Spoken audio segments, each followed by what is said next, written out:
উপরে ব্লেমটা দিবে এবং এইটা একটা কালচার হয়ে গেছে বাংলাদেশের পলিটিক্সে। তো এই নতুন নন্দ ঘোষ হচ্ছে শিবির। আমরা শিবিরকে পরবর্তীতে শিবির ঘোষ বললে ব্যাপারটা সুন্দর হবে। তো যে কোনো দোষ আসলে যে কোনো কিছুকে ঘুরিয়ে পেঁচিয়ে শেষ পর্যন্ত শিবিরের ঘাড়ে দেওয়ার মধ্যে একটা পলিটিক্যাল কালচার বাংলাদেশে।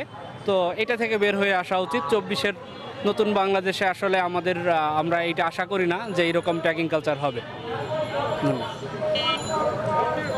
তো সেখানে ওই ছেলে ছাত্র শিবিরের সাথে সম্পৃক্ত না, সে নিজেও স্বীকার করেছে। সে বলেছে আমি ছাত্র শিবিরকে সমর্থন করি।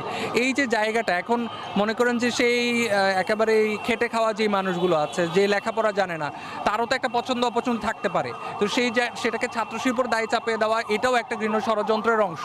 এবং সেটাকে একটা দল পুঁজি করে আজকে দেখলাম তারা প্রতিবাদ মিছিল পর্যন্ত করেছে, যেখানে ছাত্র শিবির সবার আগে বিশ্ববিদ্যালয় প্রশাসনকে ফোন দিয়ে বলেছে এই বিকৃত মস্তিষ্কের যে শিক্ষার্থী আছে তাকে আইনের আওতায় নিয়ে আসেন, এবং তারা সেখানে লিখিতভাবে প্রশাসনের কাছে তার বিচার চেয়ে সেখানে খসড়া জমা দিয়েছে।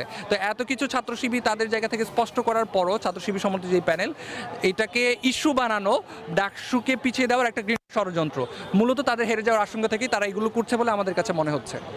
আমি একজন নারী অধিকার কর্মী এবং নারীদের অধিকার সচেতনতার জায়গা থেকে আমি বলতে চাই যে ব্যাপারটা হচ্ছে কি, নারীদেরকে বিভাজন করা হয়, নারীদেরকে ভাগ করে দেওয়া হয়, কেউ বামপন্থী নারী, কেউ ডানপন্থী নারী, কিন্তু সে মানুষ, সে নারী, তার অধিকার আছে, তার অধিকারগুলো এস্টাবলিশ করতে হবে। কি করা হয়, নারী ডানপন্থী বামপন্থী বিভিন্ন রাজনৈতিক টুলে ভাগাভাগি করে দেওয়া হয়, তার অধিকার নিয়ে আর আওয়াজ হয় না, ওই রাজনৈতিক ক্যাচালটাই হয়। রাজনৈতিক যে আদর্শিক ক্ল্যাশ এবং রাজনৈতিক কালচারাল যে ক্ল্যাশ, ওই ক্ল্যাশটাই বিদ্যমান থাকে, কোনো নারীর অধিকার কিন্তু আর এস্টাবলিশ হচ্ছে না। সেই জায়গা থেকে আমি কোনো নির্দিষ্ট গোষ্ঠী নারী হিসেবে আমি না কাউকে চিন্তা করি না। আমি মনে করি একজন মানুষ, একজন নারী হিসেবে তার অধিকারটা তার প্রাপ্য।